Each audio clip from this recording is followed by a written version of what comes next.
There is a trap hidden at the heart of power. It is not a trap of swords or chains, but of appearances. It is the paradox that every leader faces, the contradiction that has haunted rulers for centuries. They must pretend to be good, even while they do evil. And this, Machiavelli knew, is not hypocrisy. It is survival. Human beings crave morality. We want to believe in justice, honesty, kindness, and mercy. We demand it from our leaders. We chant it in our songs. We enshrine it in our religions. But the cruel irony is that we rarely reward it. History shows us again and again, leaders who cling too tightly to morality are destroyed by those who do not. The saint is martyred, the pure is corrupted, the honest is betrayed. Virtue may inspire for a moment, but it does not endure. What endures is strength. What endures is cunning. What endures is the ability to do what is necessary, even when it violates every law of morality. And so the trap emerges. The leader must perform goodness to satisfy the crowd, while secretly violating goodness to keep power. Too much goodness, and he is devoured. Too much evil, and he is hated. Only the mask, only the appearance of virtue, allows him to balance on the knife's edge between destruction and survival. Machiavelli exposed this with brutal clarity in The Prince.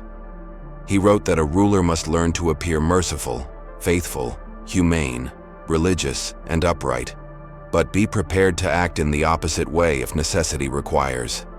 The people must believe he is good, even as his survival demands cruelty, deception, and betrayal. To appear virtuous is essential. To be virtuous is dangerous. This is the Machiavellian trap. Think about it. Why do leaders stage acts of kindness for cameras? Why do they speak in soaring rhetoric about peace while funding war? Why do they donate to charity with one hand while exploiting with the other? Because they know the psychology of the masses. People do not see reality. They see appearances. And appearances soothe. Appearances convince. Appearances manipulate. The ruler who appears cruel is hated even if he is effective. The ruler who appears weak is despised, even if he is honest. But the ruler who appears good, even if secretly monstrous, will often be adored, because people want to believe in the illusion. They prefer the mask to the truth. They cling to the theater of virtue because it allows them to feel safe, righteous, hopeful, and so leaders give them the mask, while hiding the knife. But here lies the deeper, darker psychology. The people do not actually want their leaders to be truly good. They only want them to look good, because true goodness, consistent and uncompromising, would mean weakness in a brutal world. And weakness is punished. The masses sense this instinctively. They want their leaders to fight, to cheat, to lie when necessary, so long as the performance of virtue continues. They want the comfort of morality without the danger of morality. They want to be deceived, and the prince obliges. This is why morality fails as a foundation of leadership. It is too rigid, too idealistic, too fragile for a world built on betrayal and ambition. A leader who insists on morality will not last long.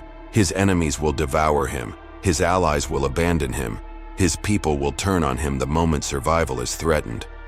But a leader who wears the mask of morality while wielding the tools of necessity, that leader endures. Do you see the trap? To hold power, you must pretend to be what you are not. You must appear merciful while calculating cruelty, appear honest while practicing deception, appear pious while ignoring faith. And if you ever reveal your true face, if the mask slips, you risk collapse. Because the people do not want the truth. They want the performance. They demand the theater. And the ruler who refuses to play will be torn apart. Now ask yourself, how different is this from your own life? How many masks do you wear? How often do you perform goodness while hiding darker calculations? You present honesty at work while hiding resentment. You present loyalty in relationships while secretly doubting. You perform kindness while calculating advantage. You are not outside the Machiavellian trap. You are inside it. The only difference is scale. The leader manipulates millions. You manipulate dozens. but the psychology is the same. And this is where the trap tightens. Because once you realize the necessity of appearances, you can never fully escape them. You begin to wonder, am I ever sincere? Or am I always performing? Do I truly believe in morality? Or do I only act virtuous when others are watching? The prince lives in this tension. And so do you. Machiavelli's brilliance was to rip away the illusion that leaders fall into hypocrisy by accident. No, their duplicity is not weakness. It is the very structure of power.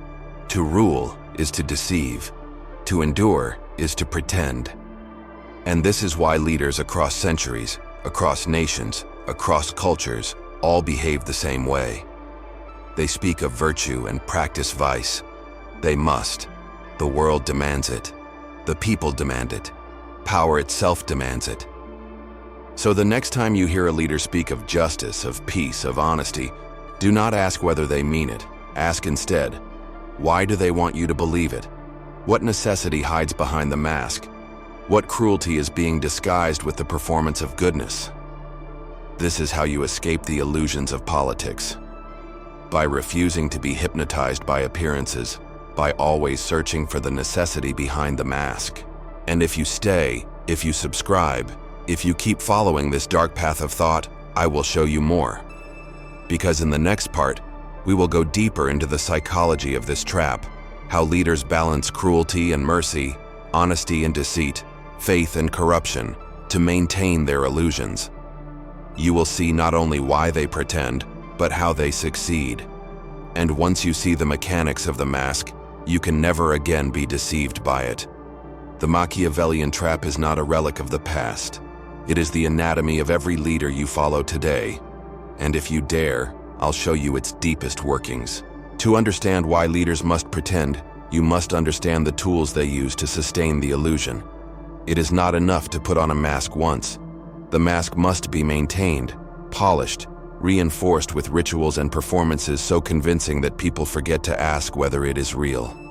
This is the true genius of manipulation, not the single act of deception, but the architecture of appearances that holds together entire kingdoms, corporations, and nations.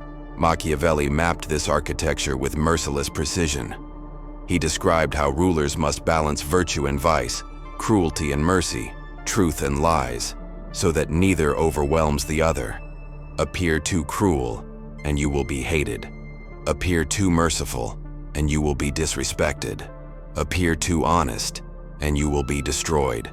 Appear too deceptive, and you will lose trust. The art of ruling is not purity. It is balance. Balance maintained by pretending to be good while doing what survival requires. The first technique is selective mercy.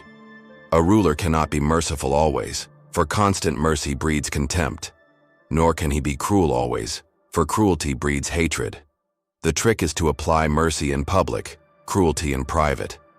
A leader pardons one prisoner on stage while ordering executions in silence. He makes a show of kindness in front of cameras while calculating betrayals in back rooms. The crowd sees the mercy, remembers the mercy, clings to the illusion of a merciful ruler, never realizing that the mercy is an exception staged to conceal 1,000 hidden cruelties. The second technique is strategic honesty. Most rulers lie as often as they breathe, but lies alone cannot hold a kingdom. People eventually see through constant deception, so the prince tells truths occasionally, but he selects them with precision. A single honest confession, a single undeniable fact admitted, convinces the crowd that he must be honest in all things. He admitted a mistake, they say, so surely he tells us the truth. But this honesty is not virtue. It is bait. A ruler who admits one small truth secures trust, which he then exploits to smuggle through 100 greater lies. The third technique is the theater of faith. Machiavelli insisted that rulers appear religious, even if they are not. Why? Because people trust faith more than reason. They see piety as proof of morality. They imagine that a man who bows before God cannot be corrupt. And so rulers build churches, quote scripture, stage ceremonies, surround themselves with symbols of the sacred, while privately violating every principle of that same faith. The crowd sees the ritual and assumes virtue. But the ritual is only another mask. The fourth technique is controlled generosity. Leaders love to be seen as generous, but generosity is a dangerous habit. Give too much, and you impoverish yourself. Give too little, and you appear greedy. The Machiavellian trick is to give rarely but dramatically. A ruler funds one great festival, one grand monument, one spectacular donation, so that people remember the generosity for decades, while quietly hoarding resources in the shadows. Scarcity makes generosity appear larger than it is. The crowd feels indebted, even though the gift cost the ruler almost nothing. The fifth technique is scapegoating. No leader can appear wholly good if his hands are visible in every act of evil. So he creates scapegoats, ministers, generals, advisors, entire groups of people who can be blamed when cruelty is revealed. A king orders a massacre but blames his general. A CEO exploits workers but blames market forces. A president authorizes corruption but condemns his advisors when caught. The crowd believes the leader is good, merely surrounded by evil men. And so the leader's mask remains intact, even as blood stains his hands. The sixth technique is the illusion of choice. Leaders must make the people believe they are free, even while controlling them. They offer small choices, meaningless decisions. What color, what flavor, what vote, while the real decisions are made in silence. The people cling to the illusion of agency, and so they forgive the leader's sins. He gave us freedom, they say, blind to the chains that remain. These techniques are not relics of Renaissance courts. They are alive today, modernized but unchanged. You see them in politics, in business, in media. You see them in your own life. The boss who praises one employee publicly while quietly exploiting the rest. The partner who admits one small fault to conceal larger betrayals. The friend who gives occasionally but only when it secures loyalty. The institutions that pretend to offer choice, but only within boundaries they control. The mask is everywhere, and you are surrounded by its theater. And yet, here is the paradox. The people demand it. They demand mercy, honesty, faith, generosity, goodness. And when leaders cannot supply it in reality, they supply it in appearance. The Machiavellian trap is not only the ruler's burden, it is the people's craving. They want to believe, so they choose the illusion. They would rather be lied to with comfort than face the unbearable truth of necessity.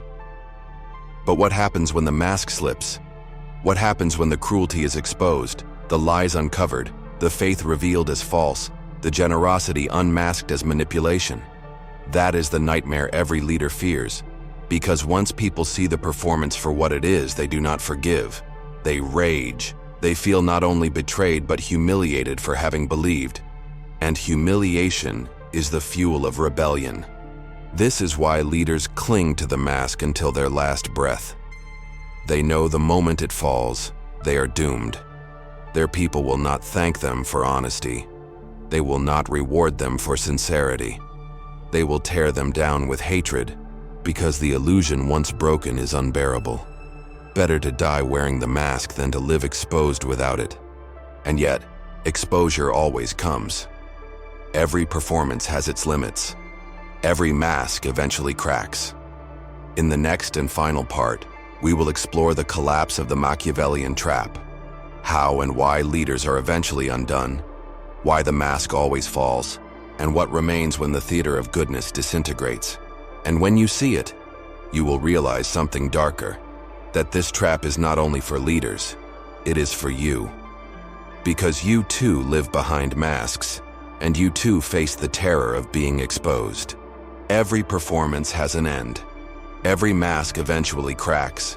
The Machiavellian trap is powerful, but it is never permanent. Leaders may survive for years, even decades, by pretending to be good while doing evil, but the performance consumes itself. The longer the illusion is maintained, the greater the fury when it collapses. Why does it collapse? Because appearances are fragile, they rely on constant maintenance, staged acts of mercy, carefully chosen lies, ceremonies of faith, selective generosity. But no ruler can sustain the performance forever. One slip, one scandal, one betrayal too visible, and the illusion falters. And once doubt enters the minds of the people, the entire theater begins to unravel. People are willing to be deceived, but they are not willing to feel foolish. They will tolerate cruelty if it is hidden behind mercy. They will endure lies if they are wrapped in ritual. They will accept exploitation if it comes with occasional gifts. But the moment they see the strings, the moment they realize the show was a show, their tolerance turns to rage. Because betrayal is not just about what the leader did, it is about what the people allowed themselves to believe. And no wound is deeper than the humiliation of having believed a lie. This is why history is littered with rulers who fell not at the height of their cruelty, but at the moment their mask slipped. A tyrant may kill thousands and survive if the crowd still believes in his necessity, but reveal that his cruelty was unnecessary, reveal that his mask was hollow, and the same crowd will demand his head. The prince does not fall when he is most evil. He falls when he is least convincing. The trap is merciless. Pretend to be good, and you survive. Reveal your evil and you collapse. But pretend too long, and your lies pile up until they choke you. It is a cycle every manipulator must face. The mask saves them, then destroys them. And here lies the darkest irony. The people who demanded the mask in the first place are the same ones who destroy the ruler for wearing it. They wanted mercy, honesty, generosity. They forced the leader to pretend. They rewarded the mask and punished sincerity. And yet, when the mask is revealed, they cry betrayal, as if they themselves were innocent. But they are not innocent. They are complicit. They wanted to be deceived, and then they punished the deceiver for giving them what they wanted. This is why the Machiavellian trap is not only for leaders, it is for everyone. You wear masks every day. You pretend to be more virtuous, more kind, more patient, more honest than you are. You stage little performances to win approval, to avoid conflict, to maintain respect. And it works, until someone sees through it. Until a friend realizes your kindness is calculated. Until a partner realizes your honesty has limits. Until a colleague realizes your loyalty is conditional. And then, just like the people with their rulers, they rage at you. They call you a liar, a hypocrite, a fraud, and you feel the humiliation of being exposed. Do you see the trap? You cannot live without masks, but every mask carries the risk of collapse. To live without them is to be destroyed by a world that demands appearances. To live with them is to risk being destroyed when they fall. There is no escape. This is the Machiavellian trap. But perhaps there is a third path, darker and lonelier. Some few choose to stop pretending, not because they are moral, but because they no longer care. They accept the hatred that comes with being exposed. They accept the rejection, the isolation, the collapse. And in that acceptance, they step beyond the trap. They lose the ability to rule, but they gain the ability to live without deception. Most cannot bear it. Most would rather wear the mask until their last breath than face the silence of exposure. But those who can, they are the only ones who ever touch real freedom. And so the question returns to you. Will you continue to wear the mask, pretending to be good while doing what survival requires? Will you sharpen your performance, perfect your appearances, balance mercy with cruelty, honesty with deception? Or will you dare to live without the mask at all, knowing that it will cost you love, respect, perhaps even safety? The choice is yours. But whichever you choose, know this: you cannot escape the trap. You can only decide how you will live inside it, or whether you will burn it down entirely. This is why Machiavelli remains terrifying. He did not tell rulers to be evil for pleasure. He told them they would have no choice. To rule is to deceive, to endure is to pretend, and to be exposed is to fall. That is the trap, the unavoidable paradox of power. So the next time you see a leader speak of morality, of justice, of peace, remember, do not ask whether they are good. Ask instead how long they can maintain the performance. Because when the mask slips, when the illusion crumbles, when the theater ends, the fall will be merciless. And you, are you prepared for your own mask to crack? Subscribe if you want to keep walking this dark road. Share this with someone still trapped in the illusion that leaders are honest. Comment below, would you rather live behind the mask or live exposed without it? Because the Machiavellian trap is waiting, and whether you are a ruler or a follower, you are already inside it.